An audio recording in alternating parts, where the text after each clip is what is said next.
Every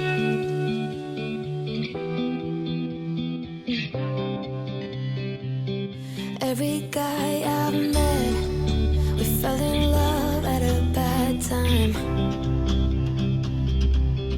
Getting insecure, questioning myself on the way down. Now I'm so tired of breathing underwater. I just wanna float like a ship made out of paper. Right now I need to. Bonjour tout le monde et bienvenue dans ce nouvel épisode de podcast de la chaîne d'Émaillez-moi. Alors, épisode 43 aujourd'hui, déjà, le temps file, 43 épisodes en un peu plus d'un an et demi. Oui, un peu plus d'un an et demi, mais bon.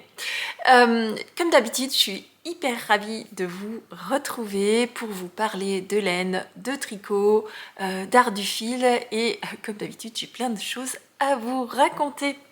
Alors, avant de commencer, je me présente rapidement pour les nouveaux, les nouvelles qui arriveraient ici aujourd'hui ou qui sont arrivées récemment. Moi, c'est Christelle, je suis une tricoteuse alsacienne, donc tout au sud de l'Alsace. Donc l'Alsace, c'est dans le Grand Est, c'est dans la partie nord-est de la France. Je tricote depuis longtemps. Longtemps, comme beaucoup d'entre vous, j'ai appris avec ma maman quand j'étais jeune. J'ai tricoté après jusqu'à être adolescente. Une fois que j'ai été adolescente, j'ai laissé tomber. J'ai repris le tricot quand mes enfants étaient petits. Puis après, un petit peu de brouhaha, de prise de tourmente pas de tourmente, mais de la vie quotidienne ont fait que je tricotais plutôt de manière un peu sporadique par-ci par-là. Et puis ces dernières années, j'ai plus de temps pour moi puisque mes enfants sont grands, ce sont des adolescents qui ont 14 et 17 ans. Donc ils ont plutôt tendance à me dire maman, vulgairement parlant, lâche-nous la grappe un petit peu, laisse-nous vivre. Donc je prends du recul, ce qui fait que j'ai plus de temps pour moi et donc plus de temps pour tricoter et ça me ravit. Donc vous pouvez me retrouver ici forcément, mais si vous êtes déjà là, c'est que vous m'avez déjà trouvé. Vous pouvez également me retrouver sur Ravelry, qui est un site de partage de patrons de crochet et de laine, donc un site à part. Mais si vous tricotez, normalement vous devez connaître Ravelry. Vous pouvez me retrouver également sur Instagram. Les deux, je suis sous le pseudo d'Émaillez-moi. Comme d'habitude, je vous le mets ici, mais vous retrouvez toutes les informations dans la barre de description aussi. D'Émaillez-moi en un seul mot et maille au pluriel parce que je tricote beaucoup. Alors, de quoi on va parler aujourd'hui? J'ai quelques petites informations pour cette introduction de vidéo, et puis après on va parler de quelques projets terminés ou en cours. Donc, premières informations, je voudrais vous rappeler que en ce moment, au moment où vous regardez cette vidéo, il y a 2 salons de laine. Donc je vous avais parlé que de un salon qui est en France et auquel je me suis rendue, alors pour moi, demain, pour vous, hier, avec quelques tricopines. Donc je vais essayer. Je ne sais pas si ça fonctionnera et je ne sais pas si je ne serai pas pris dans la tourmente du salon de vous tourner un vlog de notre aller à ce salon, visite de salon et tout ça. Si c'est le cas, vous l'aurez la semaine prochaine en tant que vlog à part entière. Si c'est un petit peu trop court et puis que j'ai pas réussi à obtenir les images que je voulais, je vous l'intégrerai tout simplement dans le podcast de la semaine prochaine. Donc il s'agit du salon Bretzlen qui a lieu pour vous hier et en ce moment, donc si vous n'y êtes pas encore allé, c'est le moment de vous y rendre. Il est à Rittershofen, qui est un tout petit peu au nord de l'Alsace. Il est au nord de l'Alsace, un petit peu au-dessus de Strasbourg. Un salon, première édition d'un salon, et alors j'avoue qu'elles ont fait fort. Il y a du beau monde, il y a énormément de très beaux exposants. Moi, je me réjouis. d'aller faire quelques emplettes. Et il y a aussi des cours qui sont dispensés par Noémie, que vous connaissez sous le nom de You Need to Learn, qui est designeuse tricot. Elle fait des accessoires aussi de tricot hyper intéressantes. C'est notamment elle qui fait les fameuses étiquettes à chaussettes qui sont magnifiques. Et vous retrouvez aussi des cours qui sont donnés par Crystal Alka, donc Crystal Nioul. Donc ça c'est pour la partie française, mais pour mes téléspectatrices, je sais pas comment ça se dit, YouTubeatrices, bon, vous qui êtes en Suisse, sachez qu'il y a aussi un autre salon qui lui a démarré vendredi et qui se termine donc aujourd'hui à l'heure où vous regardez cette vidéo, qui est le Swiss Yarn Festival. Donc ça c'est un gros salon aussi qui a lieu près de Zurich en Suisse et qui est énorme par contre, et qui a énormément de très très belles laines également. Donc si jamais vous êtes en Suisse, aux alentours de Zurich, n'hésitez pas à vous rendre au Swiss Yarn Festival. Je vous mettrai, que ce soit pour le salon Bretzeln ou pour le salon de Swiss Yarn Festival, je vous le mettrai dans la barre de description, c'est promis. Alors, autre petite information, alors peut-être un petit peu plus côté personnel, mais j'ai appris cette semaine que ma petite nièce de 14 ans va s'essayer au tricot. Et alors ça, c'est juste, j'avais envie de vous le partager parce que je suis hyper fière d'elle et je suis aussi hyper contente qu'elle décide de se lancer. Dans mon entourage, j'ai quelques tricoteuses finalement. Maintenant, je me rends compte que j'ai quand même pas mal de tricoteuses dans mon entourage. Sa maman tricote et quand j'ai reçu un petit message en me disant « Sais-tu où est-ce qu'on peut acheter un petit peu de laine ?» Bien sûr, je l'ai orientée vers mes mercières locales, mais ça m'a mis un baume au cœur. J'espère que ça lui plaira et qu'elle va, qu'elle va aimer le tricot, mais j'en doute pas. Je suis quasiment persuadée qu'elle va adorer ça. Deuxième chose dont je voulais vous parler, et ça c'est un petit peu annexe au tricot, mais j'ai longuement hésité. Donc, vous savez, moi j'aime le tricot, c'est une de mes passions. J'ai un deuxième loisir, ou on va dire une deuxième activité, et celle-ci je la pratique plutôt en famille. On travaille énormément, nous, à construire un potager et un verger qui soit pour notre famille autosuffisant. Donc ça n'a rien à voir avec le tricot. Mais voilà, je voulais vous le partager. J'ai longuement hésité à tourner, parce que je tourne aussi des petits bouts de vidéo et tout sur notre aventure. Et j'ai eu envie de le partager aussi, puisque je pense que ça peut aussi intéresser un certain nombre de personnes sur YouTube, de comment on démarre, de rien ou de pas grand chose en tout cas, et comment on construit au fur et à mesure son autosuffisance dans le domaine des fruits et légumes. Et donc je me suis lancée cette semaine. Donc j'ai longuement hésité à vous partager des vidéos sur cette chaîne, et puis je me suis dit que non, cette chaîne c'était quand même purement tricot, art créatif et tout ça. Donc j'ai lancé une deuxième chaîne cette semaine. J'ai pour l'instant tourné une vidéo qui explique ce qu'on veut faire et comment on va le faire. Cette chaîne s'appelle La Potagère Autosuffisante et je vous mettrai le lien dans la barre de description si vous êtes intéressé par ce genre de sujet. Donc là on va parler plutôt de légumes, de fruits, de plantations, de comment on fait ses conserves, de comment on préserve la nourriture pour arriver à se nourrir toute l'année de ses propres productions, donc bio, local, tout ce que vous voulez. Mais voilà, c'était un autre projet. Donc là, ça par contre, c'est un projet qu'on fait toute ma famille, mon mari, mes enfants et moi. Et donc j'ai eu envie de documenter ça, mais ça fera l'objet d'une chaîne séparée. Donc si jamais vous voulez me retrouver sur un autre sujet que le tricot, sachez que, pareil, je vous mettrai le lien vers cette chaîne dans la barre de description. Pour l'instant, il n'y a qu'une vidéo. Le format, ce sera un format vlog où chaque jour, je vous montre ce que je fais, soit au potager, soit dans ma cuisine, pour pouvoir arriver à nourrir notre famille toute l'année avec notre propre production de fruits et légumes. Alors, j'ai bien conscience qu'on n'y arrivera pas cette année, mais voilà, c'est un projet qu'on a mûrement réfléchi et voilà, on se lance cette année petit à petit. On va grossir au fur et à mesure. Donc voilà, vous pouvez trouver le processus vraiment du début jusqu'à la fin. Donc voilà, ferme la parenthèse de la digression, mais je voulais quand même vous le dire. Si jamais vous voulez me suivre, n'hésitez pas. Si vous ne me suivez pas, je vous en voudrais pas.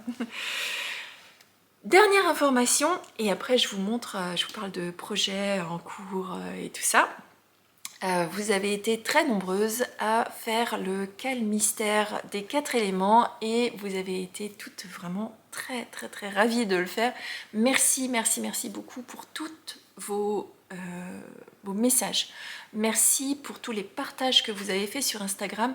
Je n'ai pas reposté quand vous me taguiez sur Instagram pendant la durée du cal mystère pour éviter de spoiler les autres. Donc ce n'est pas que j'ai pas voulu partager les stories que vous mettiez parce que vos réalisations sont toutes plus belles que les unes que les autres. D'ailleurs, il y en a certaines qui me donnent envie d'en refaire une deuxième version différente. Mais voilà, sachez que voilà, c'est plein d'amour que vous m'avez renvoyé en retour et ça me fait un bien fou.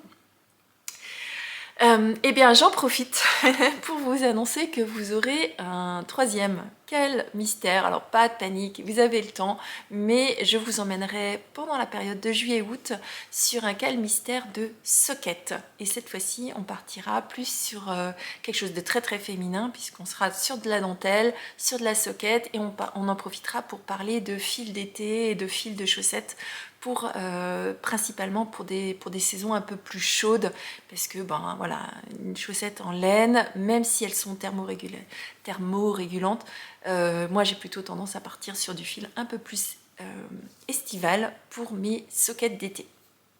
Mais voilà, donc je vous annoncerai sur cette chaîne quand aura lieu le démarrage. On sera sur la période de juillet-août. Certainement qu'il y aura un espacement un peu plus large parce que j'ai conscience que ce sont les vacances scolaires, que ce sont les vacances estivales. Donc vous êtes tous assez nombreux à partir et c'est tout ce que je vous souhaite. Mais voilà, donc finalement vous aurez un rythme de 3 cal mystères par an. Vous en aurez un à Noël, un au printemps et un en été, donc tous les 4 mois grosso modo. Hein. Donc voilà, j'espère que ça vous sera plaisir. Je vous annoncerai au fur et à mesure le thème, donc vous savez déjà qu'on va faire de la dentelle, le thème, quand est-ce que seront les dates, et je vous préviendrai suffisamment tôt pour que vous ayez le temps de choisir vos laines et de les commander. J'ai eu quelques commentaires pour le cal mystère de Noël, c'était un tout petit peu trop tôt et vous avez dû patienter assez longtemps. Pour le cal de printemps, j'étais un tout petit peu trop courte, donc certaines d'entre vous m'ont dit que vous n'aviez pas eu le temps d'acheter la laine, donc il faudra que je trouve un intermédiaire, donc certainement que j'adapterai et donc j'apprendrai je prendrai un petit peu d'expérience pour le cal suivant. Donc juillet-août, restez connectés, je vous en dirai plus dans les prochains épisodes. Pas la semaine prochaine, hein, dans les prochains plus tard. Donc, voilà pour l'introduction. Maintenant, de quoi on va parler cette semaine? Cette semaine, je vais vous parler de 4 projets et je vais bien sûr commencer par vous montrer tout de suite le rendu du cal mystère des chaussettes 4 éléments et je vous retrouve tout à l'heure, enfin tout de suite pour vous montrer tout ça. Now I'm so tired of breathing underwater. Alors, ce premier objet dont je vous parle cette semaine, c'est les chaussettes 4 éléments que vous avez été nombreuses à réaliser dans le cadre du cal mystère que je vous ai organisé depuis ces quelques dernières semaines. Donc, si jamais vous ne l'avez pas encore terminé, que vous voulez le faire à l'aveugle, merci de sauter cette partie. Je vous mets ici le temps qu'il faut que vous sautiez, donc jusqu'à où il faut que vous avanciez la vidéo pour éviter de vous faire spoiler. Si jamais vous avez terminé ou si jamais vous voulez voir à quoi ressemblent ces chaussettes, vous pouvez rester. Donc il faut que je me concentre parce que j'ai tendance à regarder ici, et ici en fait c'est parce que j'ai mon retour caméra, alors qu'il faut que je vous regarde ici. Donc je vais essayer de me concentrer. Christelle, concentre-toi.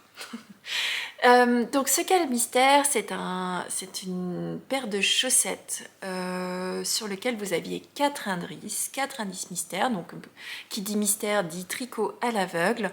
Je vous ai publié une fois toutes les semaines une petite partie du patron, donc sous forme de 4 glisse. Il était disponible en français, en anglais, disponible gratuitement sur Ravelry, puisque c'est un cadeau de moi à vous, pour vous remercier de me regarder avec assiduité semaine après semaine, et d'être toujours plus nombreux à venir rejoindre cette chaîne, puisqu'aujourd'hui on est plus de 5300 sur cette chaîne. Donc merci à vous tous pour cette aventure, et ça me fait plaisir de vous gâter en retour pour tout ce que vous m'apportez. Donc je vous montre, déjà je vous parle de la laine. Donc la laine, moi j'ai décidé de tricoter ma version avec une laine de chez Arco Iris Yarn. Vous savez, moi j'aime beaucoup le travail de Ludivine. J'avais d'ailleurs pris son calendrier de l'Avent de l'année dernière, et j'ai été bluffée non seulement par le packaging, mais aussi par la qualité de ces laines. Bon, ça je le savais déjà, mais la qualité de ces laines, et surtout par l'intelligence de teinture qu'elle a, parce que c'est tout ce que j'aime. Tout ce que j'aime. Je crois que je pourrais dévaliser sa boutique, et d'ailleurs je vais pas m'en priver. Elle est à Bredeslen. C'est d'ailleurs pour moi c'est un des premiers stands que je vais réaliser. Elle a notamment sorti un des coloris que j'avais adoré pendant le calendrier de l'Avent, mon favori de tous, puisque c'était la princesse Kaguya qu'elle a sorti et qu'elle va sortir en avant-première enfin en avant-première, on aura accès en avant-première au salon Bredeslen. Donc je vais me précipiter sur le stand pour non seulement acheter ce kit, bien sûr, forcément, mais aussi découvrir sa nouvelle base, puisqu'elle a sorti une nouvelle base qui est un MCS, donc mérino, cachemire et soie. Et alors là, je vais aller voir ce que c'est que cette nouvelle base, parce qu'elle m'intrigue énormément. Et donc, bon, je vais aller voir. Je vais aller voir. De toute façon, je pense que je vais aller acheter quelques écheveaux chez Ludivine. Donc, Ludivine, Arco Iris Yarn, pour ceux qui ne le connaissent pas, c'est une teinturière qui travaille sur le thème geek pop. Donc, elle a des collections de laine thématiques. Donc vous avez des thématiques sur le thème de Star Wars, sur le thème de Narnia, sur le thème de... alors elle dérive ces thématiques là pour en faire de la laine. Cette année elle fait des clubs chaussettes sur le thème de Yarn of Throne, donc dérivé de la série que j'aime beaucoup. Et donc bien sûr j'ai pris le kit, et donc c'est avec ce premier kit que j'ai décidé de tricoter ma version de mon cal mystère. Donc c'est un kit que moi j'avais tricoté. Alors, je vais essayer de refaire l'étiquette puisque c'était un petit peu déchiré. La base à chaussettes chez Ludivine, elle s'appelle la base Dobby. C'est une base qui est en 85% mérino, 15% nylon, ce qui en fait une base extrêmement douce et moelleuse. Il n'y a que 15% de nylon. C'est une base à chaussettes, tout à fait standard, en mérino superwash. Oui, en mérino superwash. Et le coloris de cette première base, de cette première box, c'était Winterfeld, puisque c'est sur la maison Stark que c'était. Et donc je vous montre ce kit. Donc, alors il est un petit peu réduit, un petit peu... voilà, donc la base de ce coloris Winterfeld, on est dans des bleus, dans des différents types de bleus et différents types de rouille et ocre que je trouve vraiment très joli. Et je vais vous le montrer tricoté, c'est encore mieux une fois tricoté.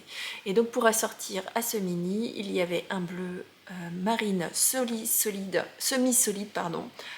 Donc quand on dit semi-solide, c'est une couleur unie mais nuancée.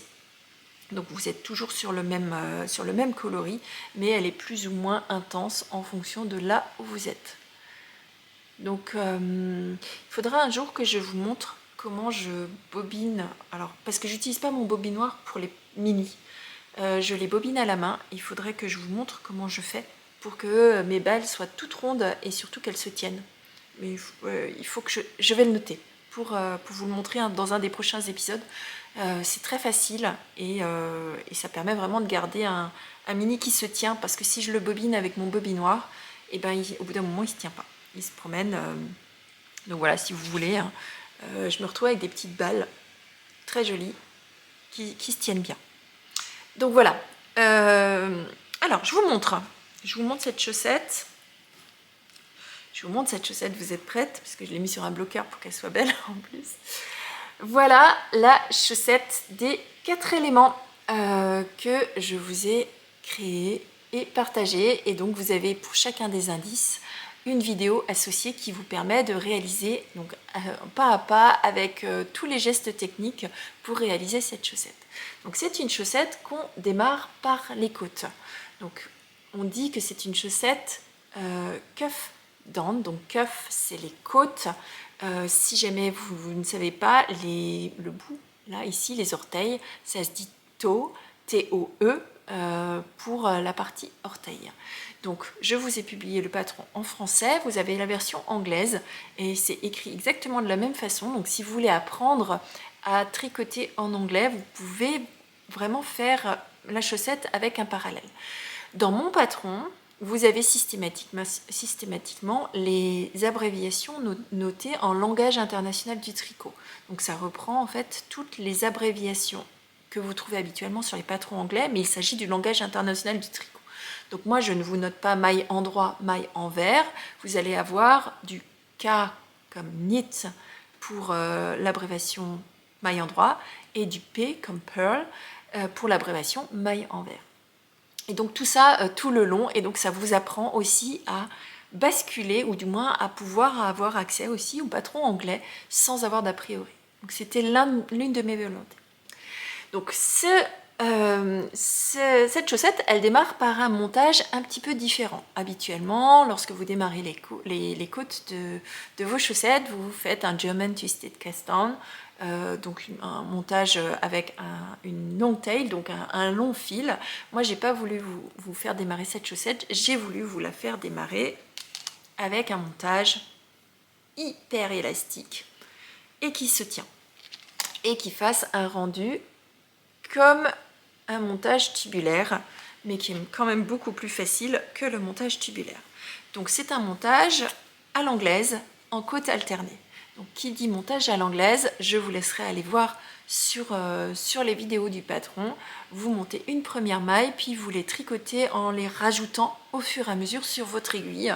Et comme ici on monte en côte, on le fait une fois en version endroit et une fois en version anglaise. C'est une finition qui fait un fini absolument parfait. C'est pour celles qui tricotent de la pointe vers les côtes, si vous faites un rabat tubulaire à l'aiguille, ça va vous faire un peu ce genre ou un rabat à l'italienne, ça va vous faire ce genre de finition. Je vous reprends dans une minute parce que j'entends que mon robot s'est mis en route et ça doit vous faire un bruit de fond désagréable. Donc voilà, ça doit être un peu mieux pour vous. J'ai mon voisin qui a décidé de tondre à ce moment-là. J'espère que ça vous gênera pas trop, parce que ça par contre je peux rien y faire. Alors, je vous disais donc un montage à l'anglaise en côte alternée, quelques petits rangs tout simples de côte 1-1 demi-torse pour une jolie finition de petites côtes demi-torse, puis quelques rangs de jersey, et après on attaque une partie de jacquard. Donc une partie de jacquard tout simple pour vous représenter le thème de l'eau. Donc vous le voyez à l'écran, hein, c'est des petites vagues avec un jacquard pour vous faire la main. Donc c'était l'objectif de vous apprendre à faire du jacquard qui soit bien élastique, qui permette d'agrémenter un petit peu le haut de cette chaussette. Donc ça, c'était la partie du premier indice. Puis on est arrivé à un deuxième indice, qui était très court en termes de centimètres, mais plein de techniques. Et donc c'est un indice, si vous le voyez du côté de plus près, il s'agit d'une ligne en tresse latérale. Et donc ça, je vous ai montré toute la technique pour réaliser cette jolie tresse et avoir aussi une finition. Alors je vous le montre sur la deuxième chaussette qui n'est pas encore bloquée, donc vous le verrez, pour avoir une finition qui soit quasi invisible. Alors vous avez toujours encore un petit coup où vous avez le démarrage de votre rang, mais je vous montre aussi comment faire cette jonction qui est presque invisible, presque. Parce que bon, vous êtes quand même sur 2 rangs différents et donc il faut une petite manipulation pour rendre cette jonction quasiment invisible. Donc ça va se lisser au blocage. Comme vous le voyez, moi j'ai pas terminé ma deuxième chaussette puisque j'ai tricoté en parallèle avec vous, en parallèle des indices. Donc comme pour tous les cales mystères que je vous fais, comme pour tous les patrons que je fais tester, je retricote en même temps que vous toutes. Ma deuxième chaussette ou ma troisième ou ma quatrième chaussette en même temps pour m'assurer vraiment s'il y a des questions d'être exactement au même endroit que vous pour pouvoir y répondre exactement de manière un peu plus précise. Donc voilà, voilà la raison de cette deuxième chaussette. Donc ça c'était le deuxième indice. Troisième indice, on est parti sur un talon renforcé à gousset. Donc j'ai voulu, par cet indice, dédramatiser le tricot de ce talon renforcé. Parce que j'ai eu énormément de gens qui m'ont dit « Oh là là, ça me fait peur, ce talon renforcé, le fait de relever les mailles, les rangs, les allers-retours, tout ça c'est compliqué, moi j'y arriverai pas. » Donc j'ai voulu vous montrer tous les gestes techniques et aussi vous montrer que c'était pas si compliqué que ça à partir du moment où vous relevez correctement et au bon endroit, d'avoir déjà une finition qui soit jolie. Donc là c'est un petit peu arrondi puisque ma chaussette elle est sur le bloqueur, mais surtout de ne pas avoir de trou au niveau de votre chaussette. Et donc, alors j'ai oublié de vous dire, sur le deuxième indice, ici, on était sur des sillons de labour. Donc, on a représenté le thème de la terre. Donc, l'eau, la terre. Ici, on était sur l'air. L'air, ça représentait le vent qui soufflait. Alors, qui soufflait, soit qui se... Alors, en fonction de comment vous voulez l'interpréter, hein, soit il souffle et puis il s'estompe, soit il souffle et puis il se heurte à la montagne. Pour moi, il soufflait, il se heurtait à la montagne, mais beaucoup m'ont dit que c'était voilà, le vent qui soufflait fort au départ et qui, au fur et à mesure, s'estompait. J'ai trouvé l'image très jolie. Donc voilà, ça c'était le troisième indice. Donc le troisième indice, c'était vraiment la partie technique du talon. J'en ai fait un indice complet. Vous avez une vidéo qui vous montre pas à pas comment faire cette partie-là. Et le dernier indice qui représente la danse de la flamme, du feu, que j'ai voulu vous faire réaliser. Donc il y a une très légère, mais alors extrêmement légère, je ne sais même pas si vous le verrez à la caméra, très légère épaisseur. Ça ne gêne pas au niveau du pied, sur la partie supérieure du pied, hein, on est vraiment sur quelque chose qui est insensible au niveau du pied, et c'est réalisé avec des mailles croisées. Donc c'était pour vous montrer comment on pouvait réaliser des torsades avec des torsades une sans avoir besoin d'aiguilles auxiliaires. Donc là encore, je vous ai emmené un petit peu de technique.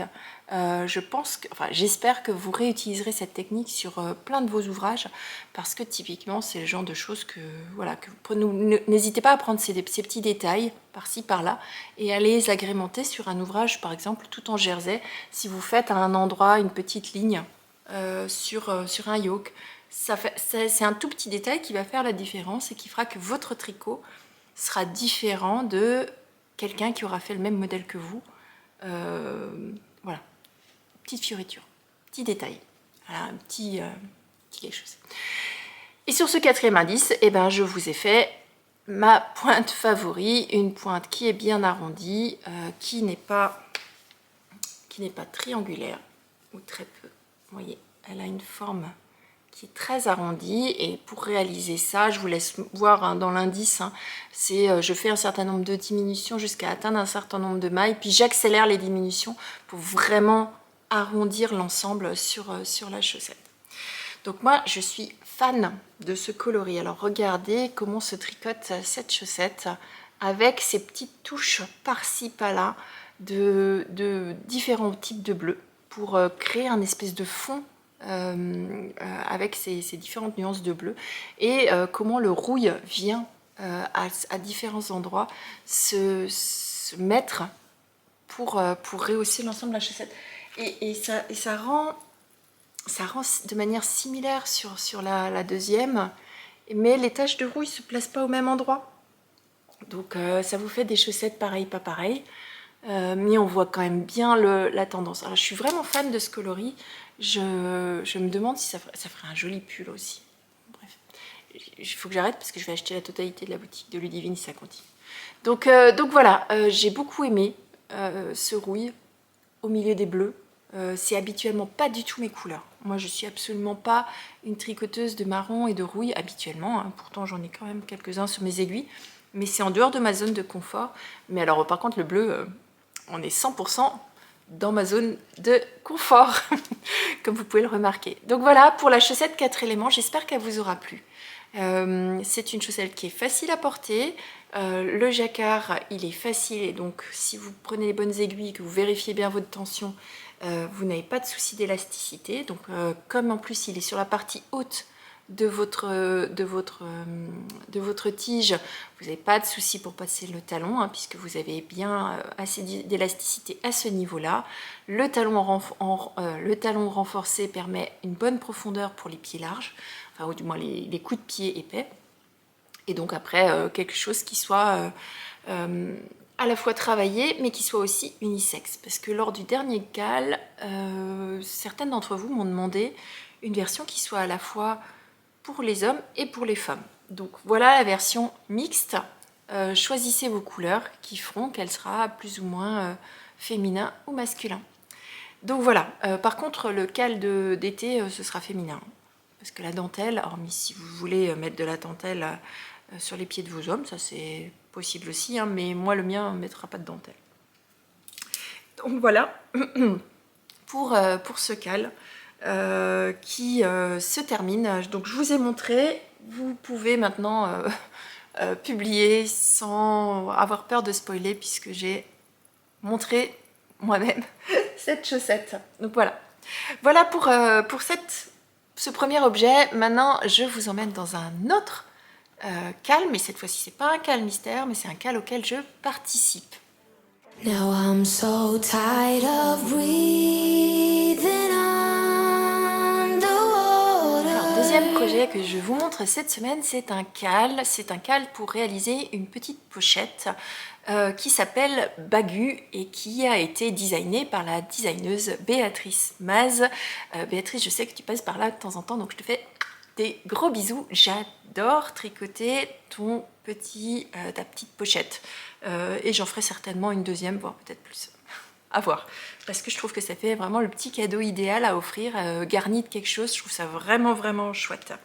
Alors, déjà, je vais corriger une chose parce que Béatrice m'a fait un petit message.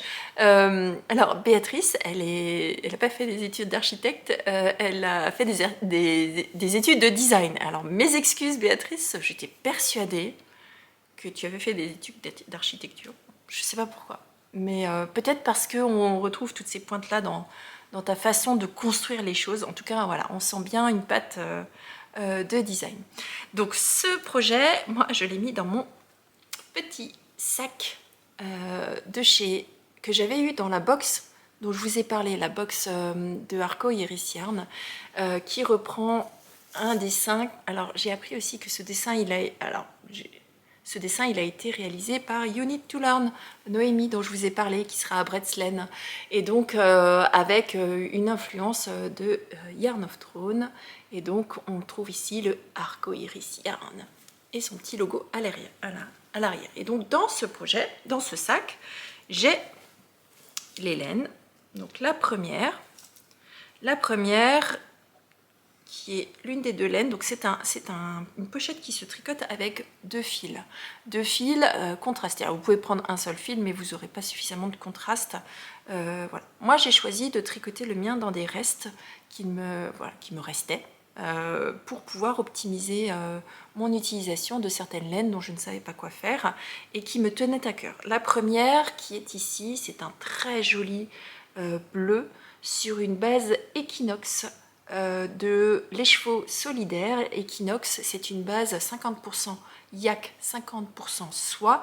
Je sais que l'écheveau solidaire sera aussi exposante à Bretslane et qu'elle a notamment des nouveaux coloris que je vais aller regarder. J'aime énormément cette base Equinox, elle est chaude malgré les 50% de soie. Elle est aussi extrêmement douce et moelleuse. J'aime énormément. Le yak Je trouve ça vraiment très, très doux et chaud. Et alors quand on l'associe à la soie, ça fait cette luminosité. Je pense que vous le voyez peut-être à l'écran, je ne suis pas sûre. Mais voilà. La couleur s'appelle Le Soleil revient toujours. Bon, voilà. C'est un bleu marine que j'avais utilisé pour tricoter mon pull Margot de Cécile qui tricote. Cécile, si tu passes par là, je sais que tu passes de temps en temps aussi. Je te fais des gros bisous. J'adore ce que tu fais. Même si j'ai pas le temps de tout tricoter. Misère, misère. Donc voilà, ça c'est ma première laine, ma seconde laine, et il m'en reste plus des masses. Et je vais vous montrer, ce sera plus simple. C'est une laine single. Donc single, c'est un fil qui est très peu retordu, qui est presque mèche. Je vois que mon chat a décidé de se coucher sur mes laines de nouveau. Alors je vais vous le montrer plus simplement en écheveau, parce que c'est plus simple. Donc c'est une laine que j'ai commandée, je ne sais plus chez qui.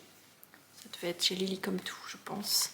Et c'est de la Sisley-Riguet coloris Blueberries Yogurt, donc yaourt au myrtille. Et donc on y retrouve, c'est un écheveau nuancé qui va du blanc, voire quasi non teint, je dirais même non teint. Il passe par des légères nuances de rose. Est-ce que vous les verrez à la caméra? Je ne suis pas sûre. Puis il passe dans du parme pour aller sur du violet. Et j'ai trouvé que ces deux ensemble, ça sortissait bien correctement pour faire suffisamment de contraste pour faire la dentelle dans cet écheveau-là et faire le fond neutre dans celui-ci. Alors vous ne le verrez pas encore beaucoup puisque celui-ci, je l'ai tricoté que partiellement, alors que j'ai pas mal avancé sur la dentelle. Alors je vous montre. Je vous montre où j'en suis. J'ai pas fini. Hein. J'ai loin d'avoir terminé. Mais je m'éclate. Et ça, c'est quand même l'objectif du tricot. Donc voilà où j'en suis aujourd'hui dans mon bagou. Bagu. Je sais pas pourquoi je l'appelle bagou. Donc bagou, j'ai tricoté les deux premières coulisses. Et je vais vous dire comment j'ai fait ça. Donc les deux premières coulisses et j'ai avancé dans la dentelle. Et donc comme vous pouvez le voir, j'ai une première partie d'émail en attente. Je suis en train de tricoter la deuxième face de la dentelle. Bon, il me reste quelques rangs encore et donc j'arriverai... Oui, il ne me reste pas grand chose, il me reste deux petits centimètres. Et à ce moment-là, je mettrai aussi en attente. Donc je vous explique comment ça se monte. Et après, je vous montre aussi comment on inclut ceci, parce que vous avez été pas mal, assez nombreuses à me demander mais comment on utilise ça et comment ça se met à l'intérieur d'un tricot. Alors, c'est un modèle donc de Béatrice Maz qui nécessite un peu moins de 50 grammes de chacune de vos laines. Donc, je pèserai à la fin pour vous dire exactement combien j'ai utilisé. Vous commencez, et donc elle se tricote en 2,5. En tout cas, moi j'ai tricoté en 2,5 sur la partie de la coulisse et après je suis passée en 2,75 ici pour la dentelle. Vous avez deux tailles. Vous avez une taille avec une largeur ici de 15 cm et une taille avec une largeur de 20 cm. Moi j'ai choisi de faire la plus grande taille puisque je vais m'en servir comme petite pochette. Donc je rajouterai certainement une anse ou pas, ou je sais pas encore. Mais en tout cas, je voulais qu'elle soit suffisamment grande pour pouvoir accueillir un écheveau et ma petite chaussette en cours. Donc, à voir si ça marche, sinon ce sera pour autre chose. Donc, on commence par cette partie ici. Donc, vous faites une première coulisse que vous tricotez au départ avec un rang de montage. Vous faites une manipulation d'augmentation et de diminution pour créer une première face puis une deuxième face. Je vous en dis pas plus, c'est un patron payant. Le cal a lieu en ce moment. Il a démarré le 1er avril, il court jusqu'au 1er juillet. Donc il est totalement temps de venir encore nous rejoindre. Il y a un groupe de discussion sur Ravelry, il y a un groupe en français et il y a un groupe en anglais aussi. Qui permet de venir poser des questions. Il y a une très bonne ambiance et il y a des merveilles. Alors, Alors c'est rigolo parce que sur le groupe de discussion, je suis tombée sur quelqu'un qui fait le même avec d'autres laines et le rendu il est assez similaire, donc forcément j'adore sa version. Donc vous tricotez une première face avec des augmentations qui vous permettent de créer cet effet froncé, puis une deuxième face et vous venez rejoindre les deux ensemble. Donc actuellement moi on voit beaucoup la partie bleu marine tout simplement parce que j'ai laissé mes mailles en attente, je ne sais pas si vous les verrez là, voilà, elles sont sur un fil ici. Donc j'ai tout un tas de mailles en attente qui va me permettre de tricoter la partie intérieure de la pochette. Une fois que vous avez rejoint ces deux parties-là en rond, donc vous avez une première coulisse, vous créez la même chose avec la deuxième coulisse. Alors c'est chouette parce que je trouve qu'il y a plein de détails, donc moi j'ai fait quelques toutes petites légères modifications, mais je trouve voilà ce petit détail comme s'il y avait une fausse couture des deux côtés. Alors c'est peut-être moi qui ai fait une erreur, j'en sais rien, mais en tout cas ce petit détail de fausse couture, je trouve ça tellement élégant. On a vraiment l'impression que ça a été cousu, c'est plein de petits détails. Alors, les patrons de Béatrice, ils sont très techniques. Très techniques, ils sont toujours très travaillés. Mais, ils sont tellement faciles à suivre, parce que vous avez du ligne à ligne, elle vous explique tout à chaque endroit, ce qui fait que finalement, vous vous laissez guider et vous arrivez à réaliser des trucs des ouvrages extrêmement techniques, mais avec finalement une facilité déconcertante quand même, faut le dire. Donc voilà.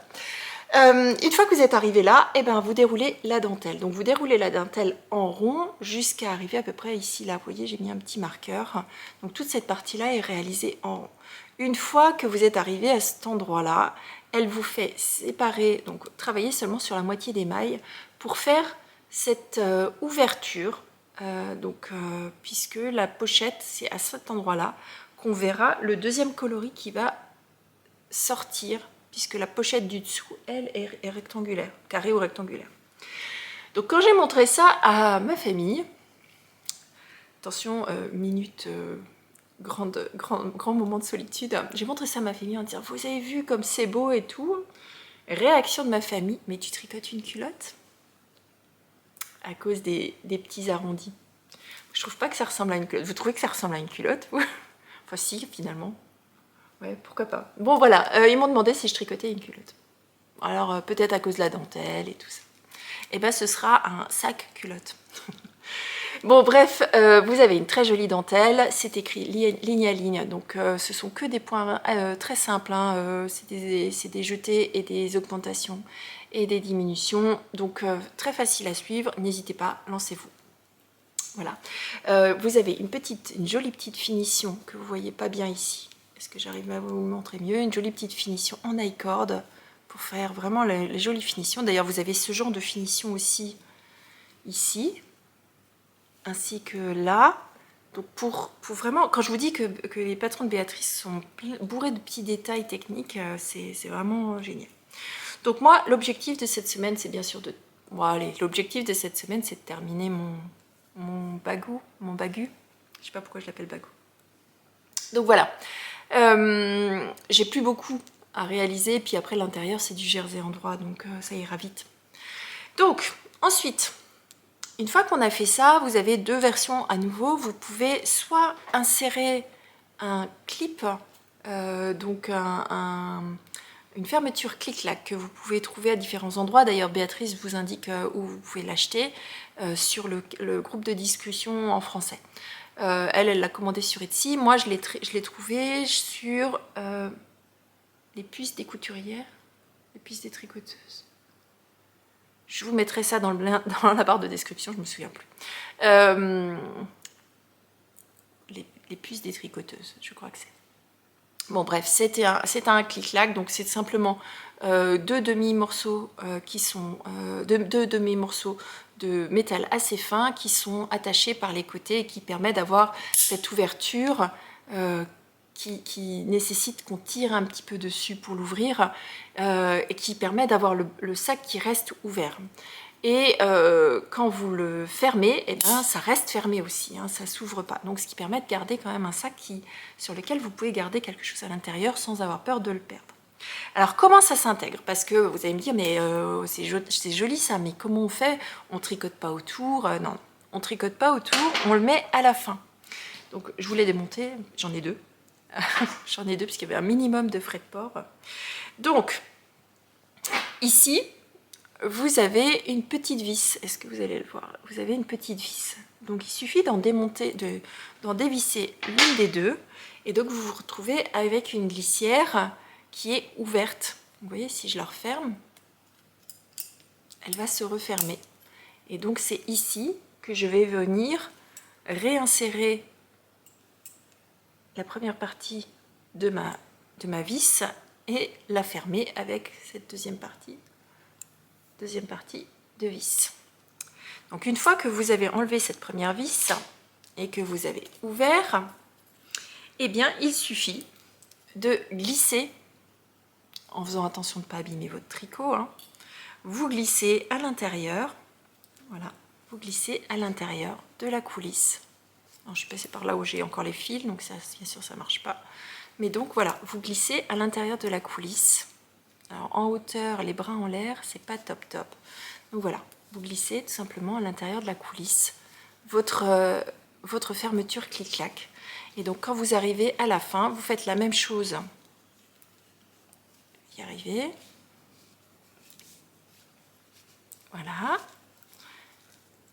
Donc quand vous arrivez à la fin, il vous suffit de faire la même chose avec la deuxième partie. Donc bien sûr, quand vous le ferez en réel, vous ferez les deux parties en même temps, hein, parce que là maintenant pour aller enclencher la deuxième, ça va être un peu la galère. Mais voilà, une fois que vous avez enclenché les deux coulisses, vous refermez et c'est à ce moment-là que vous remettez la vis. Ce qui fait que votre sac, alors là maintenant il n'est pas fini, hein, mais votre sac va permettre d'avoir la partie qui est bien rigide à l'intérieur. Donc voilà, j'espère que ça vous aidera à installer la vôtre, puisque je me suis quand même posé beaucoup de questions quand je l'ai reçu en me disant mais comment je mets ça? Comment je mets ça? D'autant plus que les miens, vous voyez, il est assez dur. Donc c'est bien parce que ça ne va pas se fermer tout seul et ça ne va pas s'ouvrir tout seul. Mais du coup, la vis, elle était vraiment, vraiment très serrée. Donc j'ai pas voulu forcer. Et puis finalement, je me suis dit, allez hop, force comme un bourrin. Et puis c'est là que je me suis rendu compte que la vis s'enlevait. Donc voilà. Voilà pour ce projet. Je pense que la semaine prochaine, je pourrai vous le montrer complètement terminé.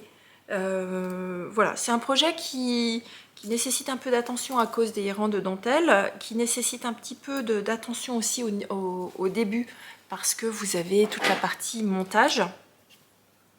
Ah. Et après, par contre, une fois que vous avez trouvé le truc, c'est chouette, c'est vraiment chouette. Je vous le recommande. Donc voilà, pour ce deuxième objet de la semaine. Maintenant, je vous emmène vers un projet beaucoup plus gros, mais que je voulais vous montrer parce que ça fait un petit moment que je ne vous l'ai pas montré.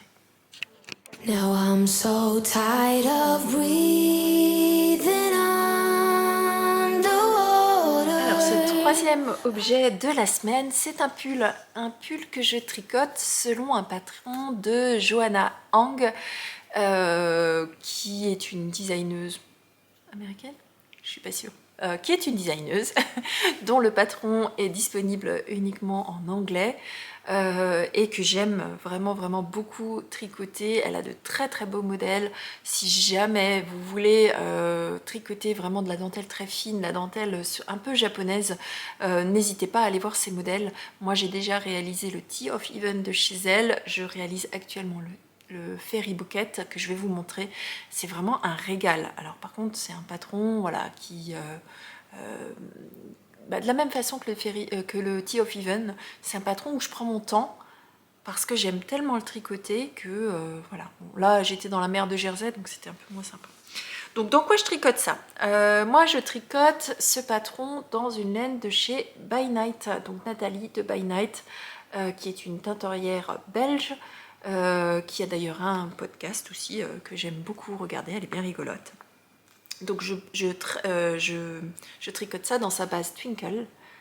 Twinkle dans le coloris Hibiscus, qui est un neutre, mais un... Comment je pourrais vous dire ça? Un grège. Bon, de toute façon, vous allez le voir sur le pull. Donc, coloris Hibiscus, sa base Twinkle, c'est une base 75% Merino Superwash, 15% de nylon et 10% de Stellina bronze. Et malheureusement, à la caméra, vous ne le voyez pas, mais en fait, il y a un petit fil de bronze qui vient relever ce côté un petit peu neutre de la laine. Mais à la caméra, ça vous paraît très beige. Mais voilà. Et ce coloris, je l'associe à une laine de chez un mohair, un mout mohair de chez Laine de Mout. Le coloris, c'est Miss Bianca. Et donc son mohair, c'est 72% kid mohair, 28% de soie. Le coloris, c'est celui-ci. Donc vous remarquerez qu'il me reste encore un écheveau au minimum de chacun. Donc ça veut dire que j'ai pas fini l'objet. Mais j'avance pas mal, je suis bien. Donc voilà, et donc j'ai associé ces deux coloris pour réchauffer un tout petit peu celui-ci et pour lui donner un peu de peps. Donc voilà, je trouvais que ça allait très bien ensemble. Je vous montre. Parce que j'ai tricoté. Donc c'est un modèle qui se tricote du haut vers le bas, qui se tricote en rond. Et qui se tricote à la fois avec un yoke circulaire, donc un yoke totalement en rond, puis suivi de raglan. Et alors cette construction-là, j'adore. J'ai vraiment adoré. Donc c'est un modèle qui se commence par la partie haute sur laquelle j'ai fait, je me souviens déjà plus, un German Twisted Cast On. Vous démarrez, donc c'est un modèle qui est en col rond, assez près du cou hein, quand même, hein, puisque vous pouvez voir. Vous faites quelques rangs de demi-torse, donc vous torsez les mailles en droit mais pas les mailles en vert, et vous commencez par réaliser des rangs raccourcis. Donc comme vous pouvez le voir, l'encolure ici, elle est plus haute derrière que ce qu'elle n'est devant. Et pour réaliser cette façon de creuser l'encolure, il suffit simplement de mettre moins de rangs devant que ce que vous en avez derrière. On voit bien hein, la différence ici, avant la dentelle, vous avez beaucoup plus de rangs que ce que vous avez ici, et cet effet-là, il est créé par un jeu de rangs raccourcis. Donc vous allez tricoter seulement une partie du rang en aller-retour pour créer de la longueur ici et ne pas en créer ici. Ensuite, une fois que vous avez fini vos rangs raccourcis, Johanna vous fait tricoter en rond en intercalant les augmentations du yoke entre chaque section de motif ou de dentelle. Donc vous avez une première section ici qui est très facile à réaliser. En fait, tout est facile à réaliser. Il n'y a rien de compliqué, d'autant plus, et j'ai oublié de le préciser, que sur la chaîne La Maison Tricotée, vous avez un pas à pas qui a été tourné en vidéo qui vous permet de suivre les différentes étapes de ce pull. Donc n'hésitez pas à le regarder. Encore une fois, je vous le mets dans la barre de... De toute façon, tout ce dont je vous parle est dans la barre de description. Tout. Si j'y pense. Enfin, il y a des oublis parfois, mais c'est pas grave. Donc, une première section de motifs, puis après, vous avez ces petits bouquets de fleurs qui sont les fameux points fairy bouquet, donc les bouquets de fées. Fairy, le bouquet de fées. Bon, bref, c'est un joli petit point qui fait comme une petite fleur, je trouve, qui est bien sympathique. Puis vous répétez une deuxième fois ce motif ici pour le mettre en dessous des bouquets. Encore une fois, un rang où vous faites vos augmentations pour élargir bien ce yoke, et vous faites quelques rangs de côte demi-torse pour faire un petit rappel. Donc j'aime bien ce côté symétrique des deux côtés, j'adore. À partir du moment où vous avez fini ce point-là, vous passez en raglan. Donc le raglan, c'est cette ligne-là que vous avez, qui normalement se démarre du cou pour aller jusque sous votre manche. Et là, Johanna, pour un meilleur porté ou une meilleure façon de porter, parce que souvent quand vous avez un pull en yoke, comme vous avez du tissu jusque là, lorsque vous levez le bras, ça fait remonter le pull. Le fait d'avoir ce raglan ici, ça permet de désolidariser votre manche qui va pouvoir circuler. Vous voyez, ici vous pouvez avoir une manche qui est très indépendante du reste du corps. Donc c'est pour ça que moi je préfère généralement les raglans. Mais là, ce principe d'avoir un yoke plus un raglan, je trouve ça vraiment très astucieux. Donc, vous continuez à travailler en rond avec votre raglan et vous commencez à réaliser cette jolie dentelle qui sera présente sur la totalité de la manche. Donc, comme vous le remarquez, hein, moi, mon pull n'a pas de manche, tout simplement parce que j'ai décidé de faire la partie la plus pénible, enfin du moins la moins intéressante en premier et me garder pour la fin le plaisir de tricoter les manches. Parce que là, pour le coup, habituellement, j'ai un petit peu de mal avec les manches. Parce que c'est pas ce que je préfère, souvent c'est pas du tout ce que je préfère, mais alors là je me réjouis, regardez-moi cette jolie dentelle, magnifique dentelle, et alors qui sera présente vraiment jusqu'au bout sur chacune des manches, donc là je me réjouis, Donc une fois que vous êtes arrivé là, vous séparez les manches du corps, et alors là vous tricotez en rond, en jersey, mais avec la petite fioriture du côté qui va bien. Ici ce sont des mailles croisées qu'elle vous a fait réaliser sur tout le côté du pull. Sur le tee of even, j'avais aussi une petite dentelle sur le côté. Et donc c'est très plaisant parce que ça rythme, vous avez une grande longueur de jersey, une toute petite manipulation. C'est très facile à faire, on ne lâche pas les aiguilles, c'est très facile, ce sont des mailles croisées. Mais c'est génial. Et donc je suis arrivée à la fin du corps. Donc vous remarquerez que moi j'ai un long corps en jersey. Normalement le modèle appelle, je sais plus, 25 cm, mais on était arrivé quelque part par là. Moi 25 cm ça faisait vraiment un pull un peu crop, un peu beaucoup crop. Moi je fais 1m68, je suis pas non plus immense, mais j'assume pas avec mes 46 ans de montrer mon bidon. Donc j'ai rallongé, j'ai fait finalement 35 cm de jersey avant d'attaquer les côtes. Normalement, le modèle demande 9 cm de côte. Moi, je n'en ferai que 6 pour une histoire d'équilibre avec la partie haute. Et puis parce que j'aime pas trop non plus quand les côtes sont trop hautes. Donc voilà, donc c'est pour ça que j'ai rallongé. Donc j'ai fait finalement 35 cm de jersey et 6 cm de côte, ce qui fait un pull pour moi de 41 cm, ce qui est pile poil à 1 ou 2 cm près, plus ou moins en fonction des pulls, ce que j'aime porter. Et donc, j'ai encore mes aiguilles, puisqu'il me reste 2 rangs, on va dire, de côtes demi-torse, puisqu'on finit avec des côtes demi-torse. Et alors, le petit détail que je voulais vous montrer vraiment, hein, c'est ce motif-là que vous avez sur le côté du pull, et bien, il vient se fondre à l'intérieur des côtes. Et alors, je trouve ce petit détail de rien du tout vraiment d'une élégance folle, puisque vraiment la ligne vient jusqu'en bas. Une fois que j'aurai fait mes 2 derniers rangs, je vais faire un rabat à l'italienne à l'aiguille. Parce que sur un pull de cette qualité, de cette finesse, je trouve qu'il n'y a rien de mieux que de faire un rabat à l'italienne à l'aiguille. Alors je sais, oui, j'en ai pour 2 heures, voire 3. C'est hyper long à faire, mais voilà.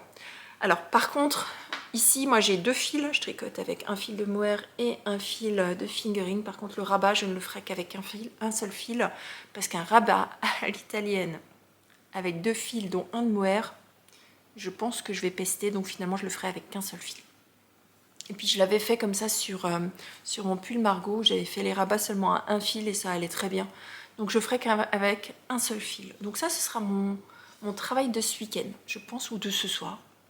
Peut-être bien ce soir devant la télé.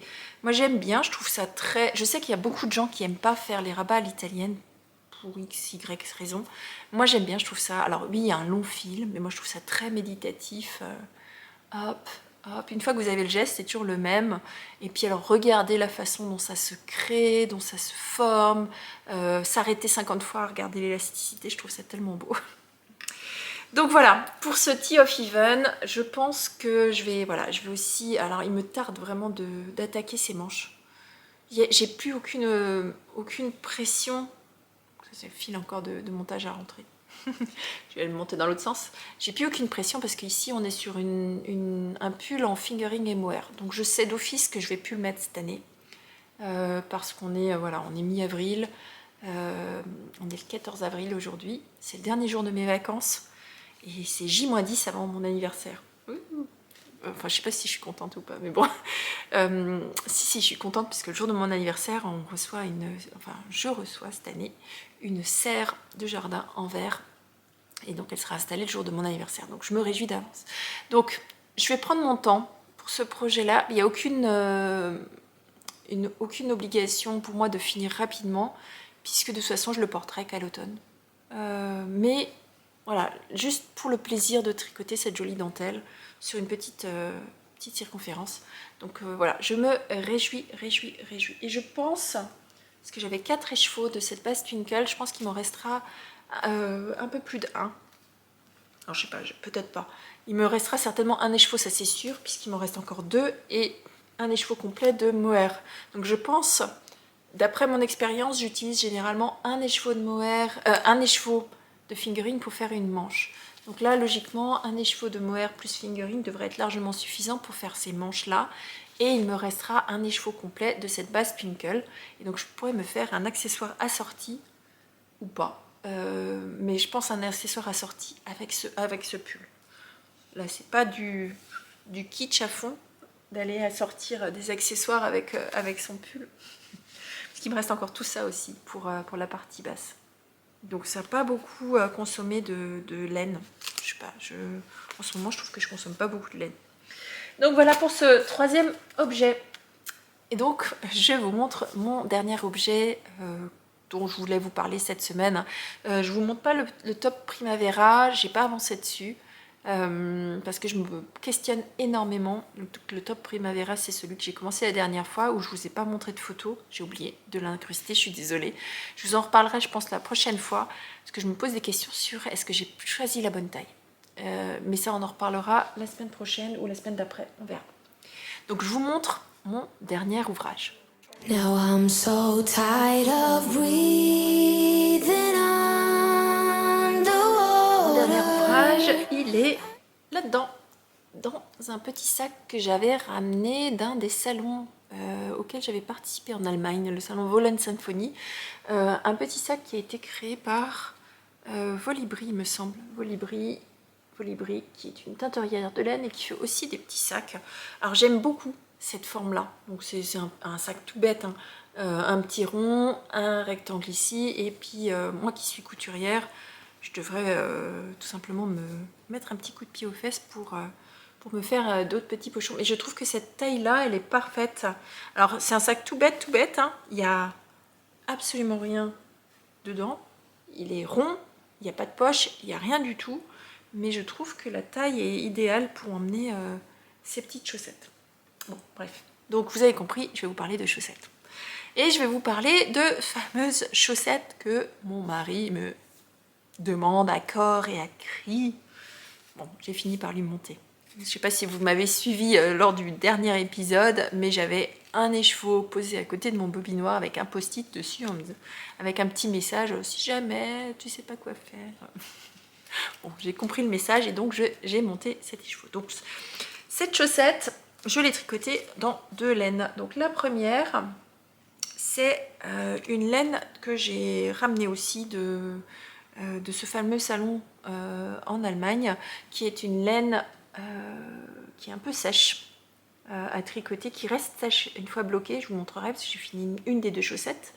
Donc mon mari l'a choisi dans les tons. Alors on est sur du, je vais vous le dire parce que je suis pas sûre qu'à la caméra il sorte correctement. On est sur du rouge, rouge orangé, du marron et avec des petites touches de rose. Oui, rose. Donc la teinturière, donc c'est une teinturière allemande, elle s'appelle Mummelchick. Sa base, c'est une 75% laine, 25% nylon. Alors c'est écrit en allemand, hein. Et donc en allemand, Schürwolle, c'est de la laine vierge. Donc c'est un mélange de laine, on n'est pas sur du mérino, et effectivement, ça se sent, puisqu'on est sur quelque chose de beaucoup moins doux que le mérino. Et 25% de polyamide. Polyamide, nylon, c'est la même chose.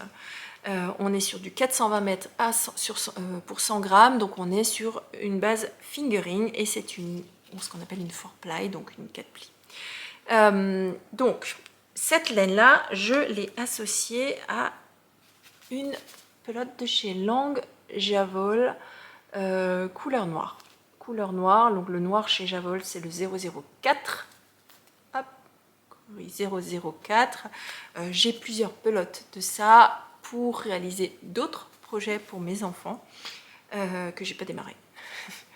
J'ai décidé de ne pas trop me disperser quand même, parce que je voudrais quand même terminer un certain nombre de choses avant de démarrer d'autres. Sinon, je vais me laisser de nouveau submerger par mon nombre d'encours et ne rien terminer, et ce n'est pas l'objectif. Donc, j'ai associé ces deux coloris pour en faire une chaussette. Et mon mari, il aime les chaussettes colorées. Donc, je vous montre ce que j'ai fait pour mon homme. Voilà. Voilà la chaussette. Donc, ce que j'ai fait, c'est que j'ai démarré avec un montage. Cette fois-ci, j'ai fait un German Twisted Cast-On et j'ai fait des côtes 2-2. Donc, c'est patron maison. Il n'y a pas de patron. C'est comme ça. Je voulais tester un point et donc je vous en parle après. Donc des côtes 2-2, pour faire un petit peu un effet sport, j'ai décidé d'alterner les couleurs dans la partie haute. Finalement, il n'aime pas, monsieur, ça fait un peu trop sport. Il aurait préféré avoir des côtes toutes noires. Et bien il aura, parce que je vous montre où j'en suis de la deuxième. Où est ma deuxième? Là. Il aura, je redémarre pas, hein, il aura des côtes un peu sport, comme il dit. Mais voilà, ce sera comme ça, puisque voilà ce que j'ai fait de la deuxième. Ensuite, je suis partie en jersey et je voulais pas, alors comme c'était une laine variée, je voulais pas non plus faire quelque chose de tout uni. J'avais pas envie. J'avais envie quand même d'un petit peps. On y retrouve, voilà, de nouveau un effet de pooling. Moi, j'ai ça beaucoup avec toutes les laines allemandes là, que j'ai ramenées. Donc c'est pas très grave, ça lui plaît bien. On y retrouve de nouveau cet effet de pooling. Je vais voir sur la deuxième chaussette si c'est le cas aussi. Bon, j'y ai intégré deux petites lignes avec un point de texture. Donc c'est ce qu'on appelle des points de herringbone. Donc c'est des points qui sont très faciles à faire, qui sont sympas.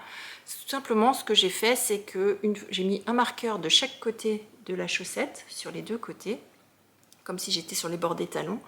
Et à ce niveau-là, j'ai glissé la première maille, tricoté la deuxième, j'ai fait un jeté et j'ai rabattu la maille glissée par-dessus. Et j'ai fait ça un rang sur deux. La deuxième rang, je le tricote. Et c'est ce qui vous donne cet aspect comme si ça faisait des petites croix. Et donc j'ai fait ça tout du long de la chaussette, sans me soucier de où j'étais. Et donc c'est ce qui fait cette petite finition qui fait sympa, qui est sur le bord du pied, mais sur la partie supérieure. Donc voilà. Qu'est-ce que je peux vous dire d'autre? Donc j'ai utilisé le talon boomerang. C'est un talon qui lui va bien, qui va bien quand j'ai pas envie de me casser la tête non plus. Voilà.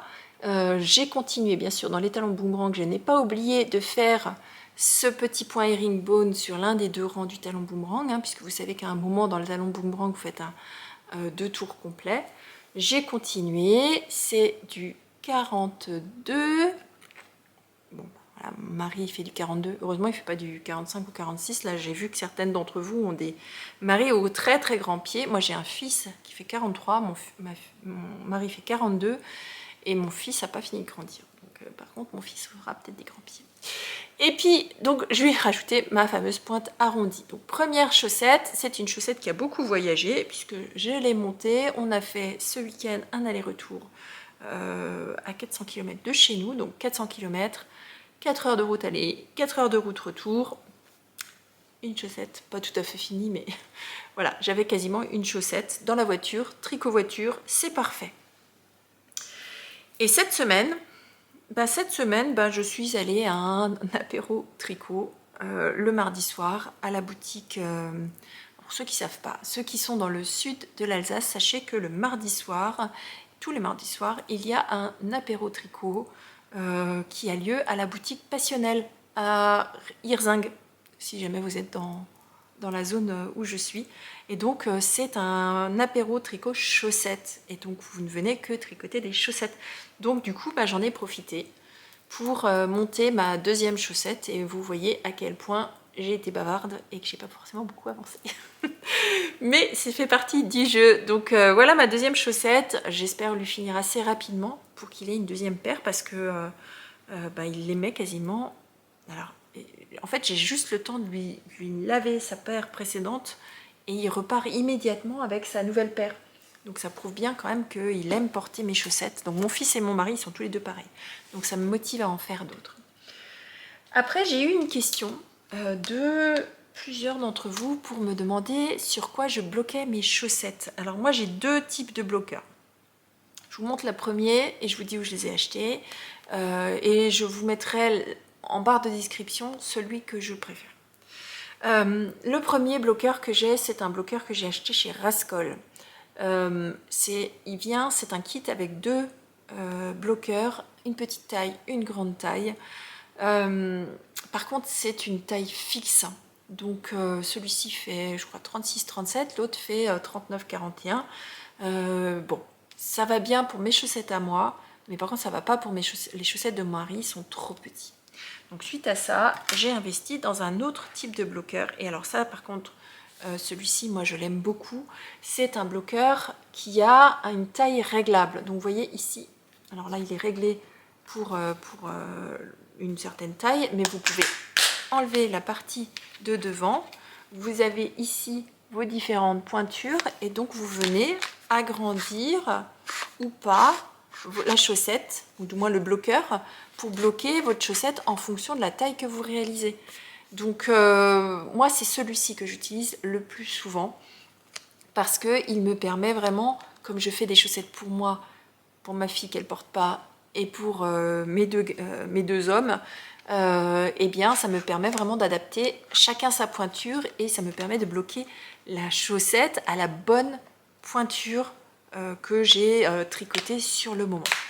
Donc voilà, après il suffit, voilà, vous le remettez en place, vous mettez les petits picots dans les trous et vous vous retrouvez à avoir la chaussette à la bonne taille. Et en plus, comme elle est sous forme de cintre, vous pouvez juste la suspendre et donc elle sèche beaucoup plus vite. Donc le seul inconvénient, c'est que la tige n'est pas super haute, donc vous risquez d'avoir un petit bord là. C'est pas grave, moi je mets un petit scotch pour garder ma chaussette bien droite au niveau des côtes. Donc voilà pour le bloqueur que j'utilise. J'espère que ça répond à vos questions. Vous avez été vraiment nombreuses à me demander quel bloqueur j'utilisais. Je l'avais déjà montré dans un des vlogmas, mais je sais que tout le monde n'a pas regardé les vlogmas. Donc voilà, si jamais vous avez un investissement à faire et que vous voulez faire des bloqueurs à chaussettes, moi j'utilise des bloqueurs en plastique, tout simplement parce que je trouve qu'avec le bois, ça prend plus de temps à sécher. Et comme je tricote beaucoup, et souvent, voilà, j'ai quand même une rotation assez rapide. Donc voilà, celle-ci, moi je le suspends, le lendemain c'est sec. Voilà. Deuxième question, mais ça je vous l'avais vu sur plein d'autres podcasts, hein, en ce qui concerne les tailles ou les pointures de chaussettes. Donc sachez que à chaque pointure correspond un nombre de centimètres. Votre pied, quand il fait 1,38 par exemple, ça correspond à 24,4 cm de longueur de pied. Ça, c'est le standard de toutes les chaussures ou les chaussettes que vous avez dans le commerce. Et donc, il existe des règles à chaussettes. La mienne, elle vient de chez Sunnyside, Sunnyside, qui est une petite boutique qui travaille le bois sur Etsy, qui est une boutique française, hein, qui travaille le bois sur Etsy. Et donc, vous utilisez votre bloqueur, votre réglette à chaussettes et vous tricotez le nombre de centimètres qu'il y a en fonction de votre pointure. Et quand on vous dit, par exemple dans mon Mystérical, je vous dis tricoter jusqu'à atteindre 4 cm avant la fin. Si par exemple je réalise un 39, imaginons je voulais faire un 39 qui correspond à 25 cm, je vais tricoter mon pied de chaussette là, ici, jusqu'à atteindre 25 moins 4, donc 21 cm. Et donc je vais mesurer, je vais vous montrer la façon dont je vais mesurer. Ce sera peut-être pas pratique ici puisque j'ai mes aiguilles. Je suis au milieu d'un rang. Je vais mesurer en mettant ma chaussette, ma réglette à chaussettes au fond du talon, bien au fond, hein, et je vais tricoter. Et donc là, moi, je vais faire un 38 et donc je vais tricoter jusqu'à atteindre 20,5 cm. Vous voyez, il me reste encore un bon peu à tricoter pour atteindre la bonne longueur. Donc voilà, j'espère que ça vous aidera. Si jamais vous n'avez pas de règle à chaussettes, vous pouvez aussi mesurer avec un petit mètre, hein, mais c'est moins précis. Au fur et à mesure, quand vous connaîtrez votre façon de tricoter, vous saurez exactement combien de rangs vous devez faire sur votre jersey de pied. Moi je sais, et c'est la raison pour laquelle maintenant moi j'utilise des contre-rangs sur mes chaussettes, parce que je sais combien de rangs je dois faire pour telle taille de tige et combien de rangs je dois faire pour chacune de mes pointures. Je sais que pour moi, et alors ne le prenez pas comme à l'argent comptant puisque c'est ma façon de tricoter, moi il me faut 65 rangs de jersey après avoir passé le talon, alors pas ce talon là mais le talon en rang raccourci. Il me faut 65 mailles. Je savais que pour ma fille, il lui fallait 60 mailles. Pour mon mari, qui fait un 42, je fais 75 mailles. 75 rangs, pas mailles, 75 rangs. Pour mon fils, qui fait un 43, je vais faire 80 rangs avant de démarrer la pointe. Donc, mais ça, c'est chacune de vous en fonction de votre tension et de votre échantillon. C'est pour ça que c'est important que vous regardiez vraiment, mesurez, puis comptez. Une fois que vous aurez la chaussette à la taille idéale, comptez le nombre de rangs que vous avez fait et comme ça, vous n'aurez plus besoin de vous retourner le cerveau pour savoir combien de rangs il faut faire. Bon, voilà pour cette semaine. Je vous montre rien de plus. Je vous montrerai d'autres choses la semaine prochaine. Moi, je vais aller travailler sur la liste de ce que je voudrais acheter à Bredslän. Alors, je vais faire une liste. Et puis, comme d'habitude, je sens que je vais revenir avec autre chose. Mais c'est pas grave, parce que j'arrive toujours à trouver quelque chose qui aille avec ce que je ramène. Et puis, j'emmènerai mon téléphone avec les petits accès Ravelry, avec mes petits patrons dans les favoris pour pouvoir fouiller et savoir ce que je fais avant d'acheter mes laines. Donc, je me réjouis de vous retrouver. Pour certains, beaucoup d'entre vous m'ont fait un petit message en me disant « On se verra à Bredslän, on se verra à Bredslän ». Avec grand plaisir, je m'en réjouis. Nous, ça va être toute une expédition. On part à 4 depuis ici, puisque c'est quand même un peu loin de chez nous, hein, c'est à 2 heures de chez moi. Donc on va faire une petite expédition groupée en covoiturage avec 4 tricoteuses. Ça va parler laine dans la voiture, moi je vous dis.